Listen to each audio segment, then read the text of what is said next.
আসসালামু আলাইকুম guys, welcome back to my channel.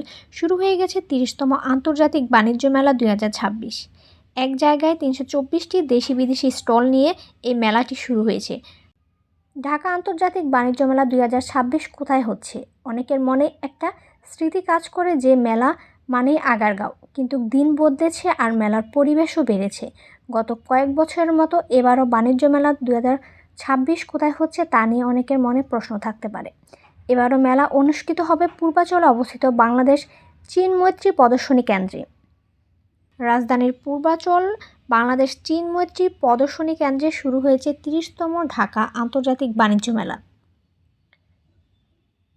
এই মেলার টিকিট মূল্য ছিল সাধারণ দর্শনার্থীদের জন্য ৫০ টাকা, শিশুদের ২৫ টাকা। মুক্তিযুদ্ধ, প্রতিবন্ধী ব্যক্তি ও জুলাই আন্দোলনে আহত পরিচয়পত্র দেখালে বিনামূল্যে প্রবেশ। আর মেলার সময়সূচি চলবে ৩১ জানুয়ারি পর্যন্ত। প্রতিদিন সকাল ৯টা থেকে রাত ৯টা পর্যন্ত মেলাটি খোলা থাকবে। এখন বলে দেই কিভাবে আসবেন। মেলা উপলক্ষে বিআরটিসি বিশেষ করে শাটল বাস সার্ভিস চালু করেছে। প্রতিদিন সকাল ৮টা থেকে রাজধানীর বিভিন্ন গুরুত্বপূর্ণ স্থান থেকে বাস ছাড়ে। কুড়িল বিশ্ব রোড থেকে মেলা প্রাঙ্গণে আপনার আসতে ভাড়া লাগবে ৪০ টাকা। আর এই রুটটি সবচেয়ে দ্রুত রুট। ফার্মগেট থেকে মেলা প্রাঙ্গণ পর্যন্ত আপনার ভাড়া পড়বে ৭০ টাকা। মেট্রো রেল ও এলিভেটেড এক্সপ্রেসওয়ে ব্যবহারকারীদের জন্য সুবিধাজনক।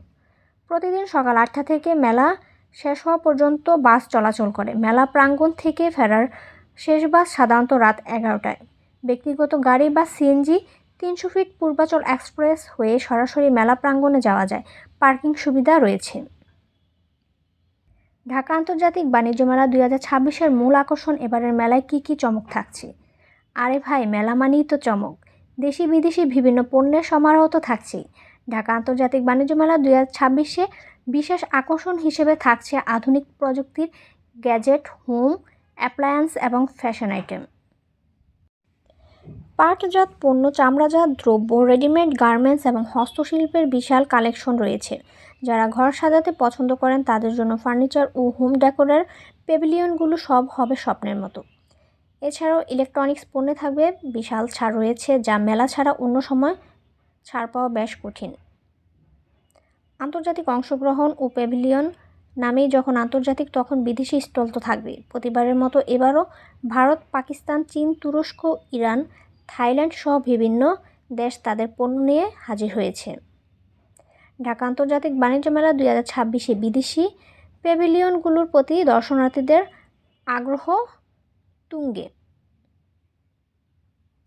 এছাড়াও রয়েছে কাশ্মীরি শাল, ইরানি কার্পেট, থাই কসমেটিক্স কিংবা তুর্কি ল্যাম্প। এই সব কিছুই পাবেন এক ছাদের নিচে। বিদেশের মাটিতে না গিয়েও বিদেশি পণ্য কেনার এই সুযোগকে হাতছাড়া করা ঠিক হবে? আন্তর্জাতিক বাণিজ্য মেলা ২০২৬ কিন্তু শুরু হয়ে গেছে, তাই যারা মেলাতে আসতে চান তারা দ্রুত চলে আসেন। নিরাপত্তা ও পরিবহন ব্যবস্থা। পূর্বাচলে মেলা হওয়ায় অনেকেই যাতায়াত চিন্তিত। এপাশে ছিল অনেকগুলো স্টল। আসলে মেলাতে আসার পরে আমি ঘুরে ঘুরে দেখছিলাম কোন স্টলে কি আছে। আসলে এত বেশি স্টল, ভালো করে সবগুলো আমি ঘুরতেও পারি নাই। আর আমরা যেদিন গিয়েছিলাম সেদিন ছিল মেলার প্রথম দিন।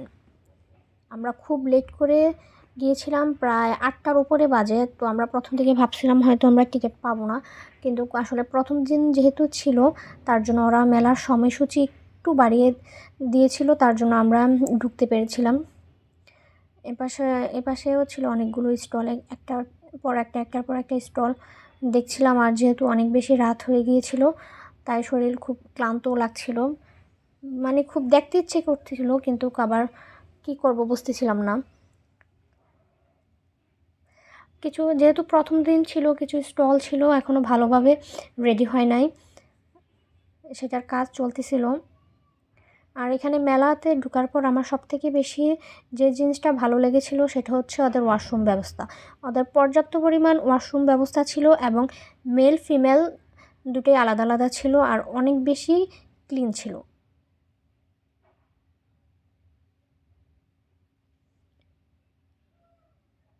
এপাশে দারুণ কিছু ব্যাগ ছিল।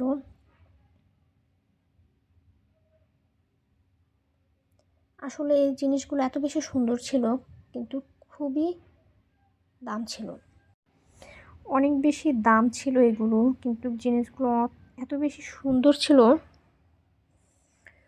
যাই হোক, কিনবো একদিন ইনশাল্লাহ।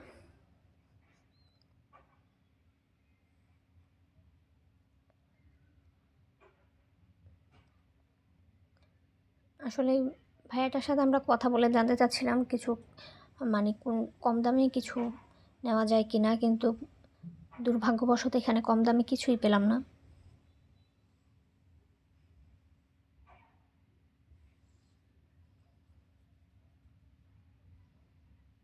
আর এই দোকানটাতে আসার পর আমার চোখ পুরো আটকে গিয়েছিল, কারণ এখানের কালেকশনগুলো এত বেশি সুন্দর ছিল, অনেক বেশি সুন্দর এবং অনেক বেশি ইউনিক ছিল, আর দামও ছিল অনেক বেশি। আমি কাঁকড়া ব্যান্ডগুলো দেখতেছিলাম, এক একটার দাম 300, 350 প্লাস, আর হেয়ার ব্যান্ডগুলো সবগুলো ছিল 100 টাকা করে। এই ডিজাইনগুলো অনেক বেশি ইউনিক ছিল, আমার খুব খুব ভালো লেগেছে। এই মেলার মধ্যে যত দোকান ছিল তার মধ্যে এই দোকানটাই বেস্ট ছিল আমি বলবো।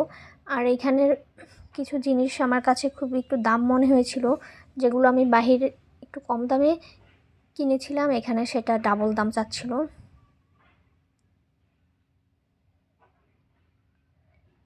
আর এ পাশে ছিল হস্তশিল্পের কিছু জিনিস, পাটের ব্যাগ। পাটের ব্যাগগুলো দেখতে অনেক বেশি সুন্দর লাগে, এগুলো ক্যারি করতেও অনেক বেশি আরামদায়ক।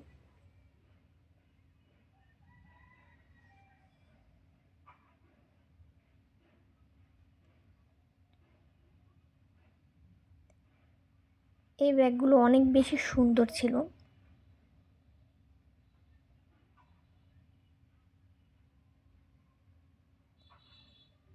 এই পাশটাতে মূলত পাটের হস্তশিল্পের জিনিসপত্রই বেশি ছিল। আর এখানে কিছু মিরর ছিল এত সুন্দর, এই মিররগুলো এনে বাসার মধ্যে যদি একটু সুন্দর করে ডেকোরেশন করা যায়, তাহলে আমি বলবো অনেক সুন্দর হবে।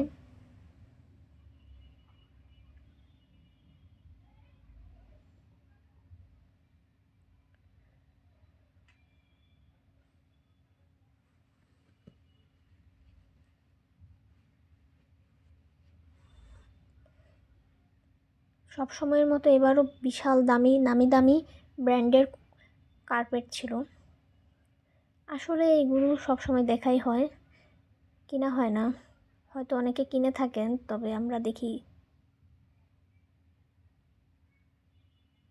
আর মেলার সব থেকে সুন্দর আকর্ষণ ছিল এইগুলো, এগুলো এত বেশি কিউট আর এত বেশি সুন্দর ছিল।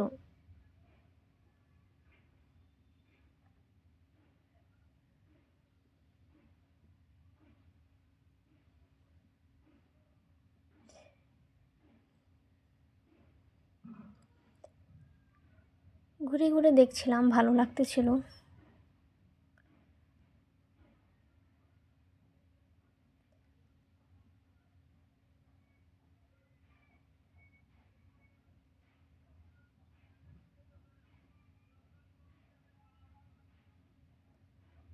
রাতের বেলা আসলে এই ছোট ছোট লাইটগুলো বেশি সুন্দর লাগে।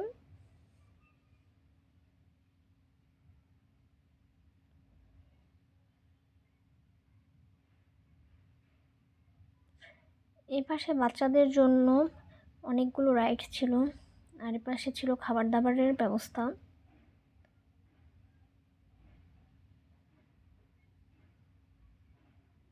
যেহেতু প্রথম দিন ছিল, মানুষের সমাগম এই পাশটাতে অনেক বেশি কম ছিল, সেটা হয়তো আস্তে আস্তে বাড়বে।